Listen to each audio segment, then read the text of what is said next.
Hello everyone, sorry I couldn't be with you at the SWEA conference, but I wanted to share a bit of thoughts and information with you on branding the intelligent region. I'm going to be working with SWEA over the next few years on this initiative, and as you know, SWEA and the board have made the strategic decision to go and rebrand this area as Intelligent Connected Region and really position it as a forward-thinking, growing knowledge-based economy in this area. Over the next few years, I'm going to be working with SWEA, with Serge, and the board, and ideally one-on-one with the communities to talk about what it means to do place branding and what place branding looks like in a community. So very generally, I'm just going to speak about place branding and then talk a bit about what we've already done in the region and talk a bit more about what we're going to do in the future. So place branding is a bit of a new field of study. It kind of emerged in the 1990s. New York in the early 70s started doing it with the I Love New York campaign, which everybody knows. But I want to talk specifically about place branding because it's very different than product branding. Many of you know the traditional product branding model. Place branding is far more complex. There are way more stakeholders internally and externally to the region that we have to think about. There is a diverse audience when you're doing place branding that you have to consider, and this includes demographics, psychographics, geography. All of the pieces of a branding puzzle are very complex when you're looking at branding a particular region. And this is why, in many ways, the imperative to brand a region is far greater. Because it is so complex, you have to get clear about your message and clear about communicating your value proposition, what your region has to offer in a global economy. Place branding, as I said, is just emerging. And why is it emerging so strongly? Well, in part, the paradox of globalization is that cities and regions have really emerged as the most important site for economic development. That means that these spaces where economic activity is happening are competing at far greater levels than they have ever in the past. We've absolutely experienced that in our region here. Shifting economic forces have really made us reconsider our economic strength. And we already have strengths in the region in terms of intelligent communities, so we have an opportunity to build off of that brand.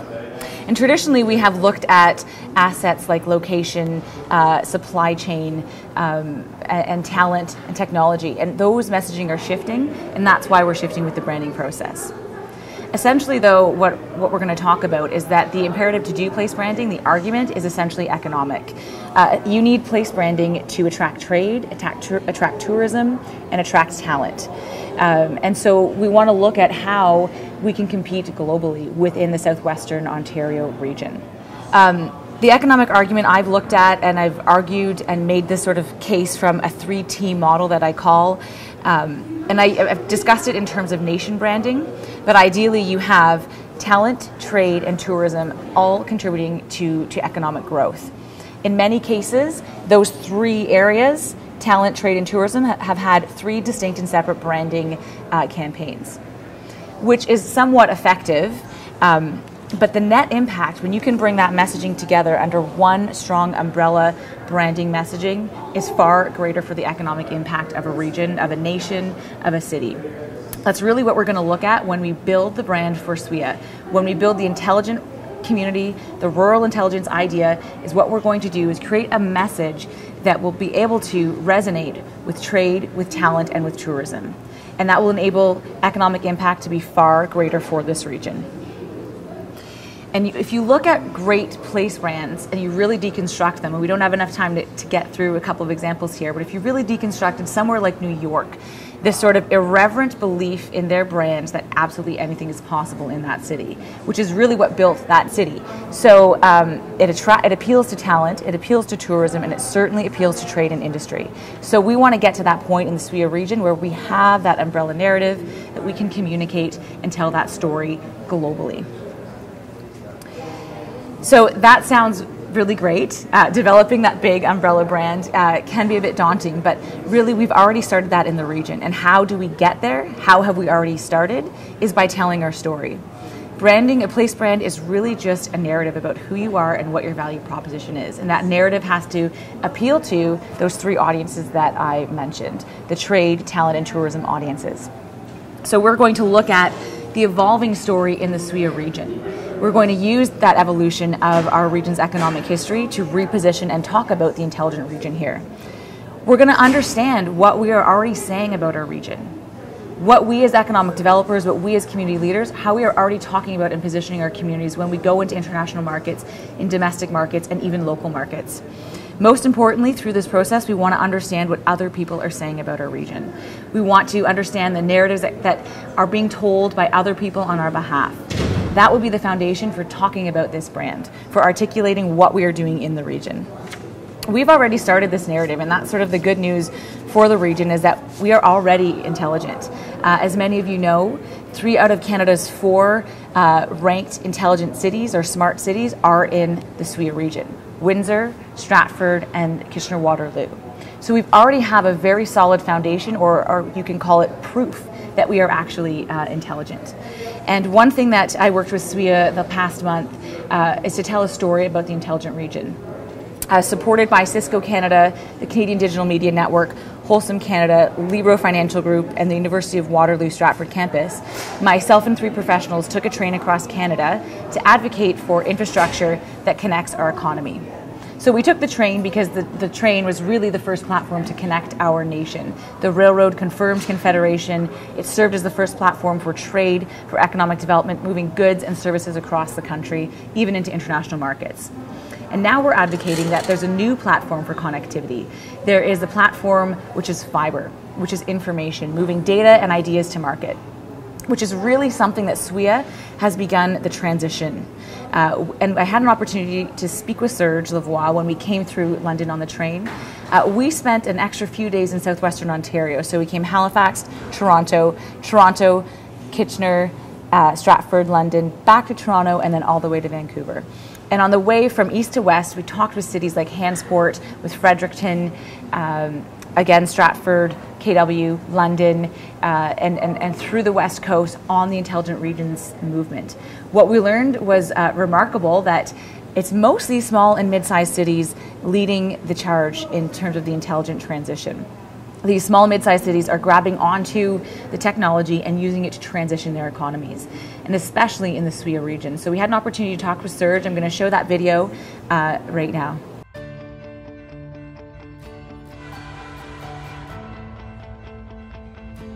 So we are here in the London VIA station, and we're going to talk with Tanya Goodine from Libro Financial and the Southwest Economic Alliance, Serge Lavoie, on what's going on in the region and their initiative to make it a smart, intelligent community. So I want to say thank you to Libro for supporting this campaign. As you know, Southwestern Ontario is really emerging as an intelligent, smart, connected region. And so I wanted to hear a little bit more about why Libro wants to be involved in this campaign. Libro does a lot with various different economic and not-for-profit organizations across the region to do our part to contribute. And we also understand, as connected as we are to the local economy, that the world is changing, and it's really, really important that the small businesses and people who live in southwestern Ontario are very well connected digitally and through great transportation networks, so that they can access those global markets and increase the economic health of southwestern Ontario. We've got Serge Lavoie with us from the Southwest Economic Alliance. So Serge, tell us a bit about SWEA in the region here. Well, what we're really talking about is building on the traditional infrastructure of roads and rail and air, and adding to that the electronic tools that allow us to connect to markets all over the world, partnering with communities, partnering with businesses all over the world to do business with them, to start trading goods, services, ideas, research, becoming a global player right here in southwestern Ontario. So building off of what Serge was saying about redefining the southwestern Ontario economy for advanced manufacturing into more digital ICT, we're going to talk a little bit about that obviously throughout the entire trip, but right now I want to talk with Jeanette McDonald, who's the head of Downtown London. And Downtown London is one of the only cities in southwestern Ontario with free Wi-Fi along the streets and a little bit into the storefront. So we asked Jeanette about why that was a priority for this city.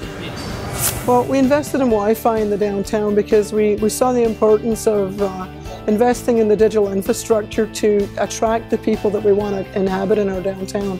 And that's the young folks who are starting their own businesses, who use our streets and our benches and our public spaces as their offices. And we're really hoping that they'll employ downtown as their permanent habitat to live and work and play, because that's what we need to make downtown vital.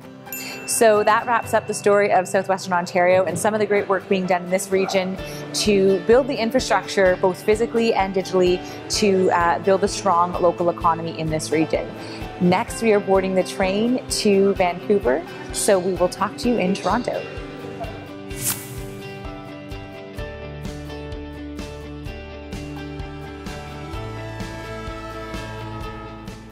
So the Build Strong Cities ride across Canada, you can learn more about the places we stopped in and the smart cities movement across Canada at buildstrongcities.com. Was really a great opportunity for us to start the SWEA narrative as an intelligent region. By sharing that story, communicating what it means to transition a region from a very industrial-based economy to a more knowledge-based, technology-driven economy was what we were trying to do. And by repositioning the economy that way, we are telling that story, we are building the brand. So that's an example of how over the next few years we are going to continue to build the SWEA region, continue to tell that story locally, domestically, and internationally. So over the next few months, over the next few years as this unfolds, I will be working with the SWEA board closely to develop and deliver this narrative. More importantly, I'm going to be working with SWEA member communities, going into the communities and talking strategically about how to develop that smart or intelligent region message for your community, and also talk about the tactics. We're going to do hands-on training on how to develop campaigns within your community, how to position and talk about tactically through the different tools, through social media, through traditional media, through advertising if that's available to you in your budgets, how we can construct that narrative in your city, in your municipality, to support and better articulate the intelligent region story for the entire SWEA community. So I look forward to working with you and can't wait to be in touch. You can find out more and visit buildstrongcities.com.